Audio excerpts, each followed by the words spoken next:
Hello. We've noticed in previous years that some students don't know how to efficiently use the word processing program on their computer. So the aim of this and the following short videos is to give you the basics so that you don't make silly mistakes with your assignments and homework. So I'm going to talk you through, I think, 7 functions of Microsoft Word in this talk. I know many of you use Macs, so the software may be different, even if only a little bit. However, the principles are the same. And we would always recommend that you open your Word document on one of the computers in the computer room before you submit any work, just to check that it looks okay on the same computers that your teachers use.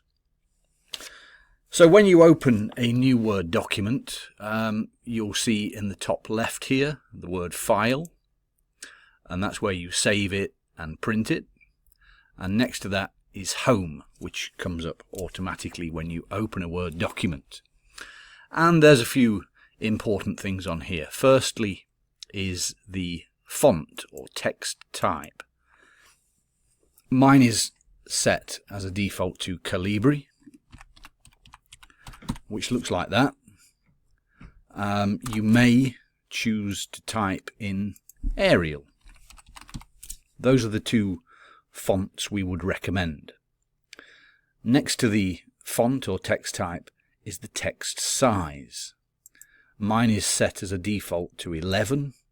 We would ask that you type any assignments with size 12. It's not too big, but it's not too small. Underneath the font and the text size is the bold, italics and underline buttons. So if you're writing a heading, you may want to put that in bold. When you're writing a bibliography, you'll certainly need the italics button. You may also wish to underline certain parts of a text. So that's those: bold, italics and underline. Moving to the right now, you'll see this orange highlighted tab, which is the text alignment. It's generally, I think, aligned to the left, but you can align your text centrally. Perhaps that's useful for headings, and you can align it right. I don't know why you would ever need that. If you're writing essays, you could also justify your text so that it stretches across the page. However, you don't need to, so just left align everything. The next thing is, or the last thing on the home page, is the line and paragraph spacing, and this is very important. So you'll see at the moment that there's a little gap between the 2 words there. And if I click on this button, we'll see that the line spacing is 1.15. We ask that you double space your line, so that's 2.0. And when I click on this, you'll see that the 2 words get a larger space between them. No, you won't. I need to highlight them like so. So you'll see they move further apart. Alright, so that's double line space, and that allows your teacher to write comments in between lines of text, any problems that there are with your text. So that's on the home page. If we go back to the tabs at the top, the next one is Insert, and there are a couple of things in here which are important. Firstly is this button here which says Page Break. So if I put my cursor just here after Calibri and click on Page Break, you'll see that Arial has disappeared because it's now on the next page. And this button is useful if you're writing an assignment where you have, for example, a title page or a contents page, and you need to start something on a new page. If I just go back to Home, this strange little button here shows you where you've hit enter and where you've got a page break.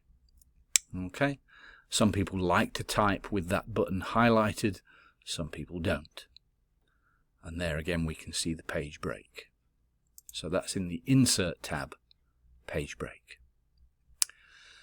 The next thing on here, which is useful, you can see that these numbers 1 and 2, and they are highlighted because I've got page number done already. And that is there. So page number, bottom of page, and you just pop in the page number. So any new page that you type will automatically have a page number, which is useful when you're writing a multiple page assignment. So that's insert and page numbers.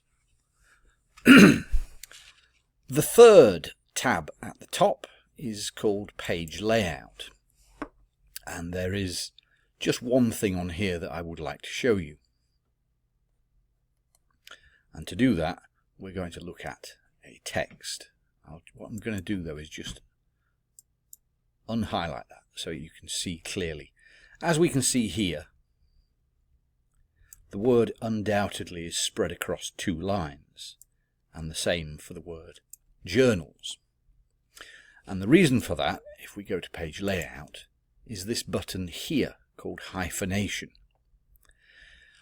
We generally don't like words to be hyphenated, so please ensure that you do not have automatic ticked, you have none, and see what happens when I click none. You'll see that undoubtedly begins on its own line, and journals starts a new line. So that's hyphenation none, and that keeps your text looking nice and tidy. So just to recap then, we've got home, we've got text size, text type, bold, italics, underlined, text alignment left, line spacing at 2. You can see there quite clearly how the text becomes a little bit more stretched out, a bit more space. On insert, we've got page break and page number. And then in page layout, we've got hyphenation with none. So those are the main things where students make their work look a little bit less than great. So follow those and you'll be more or less okay, I think. Thank you.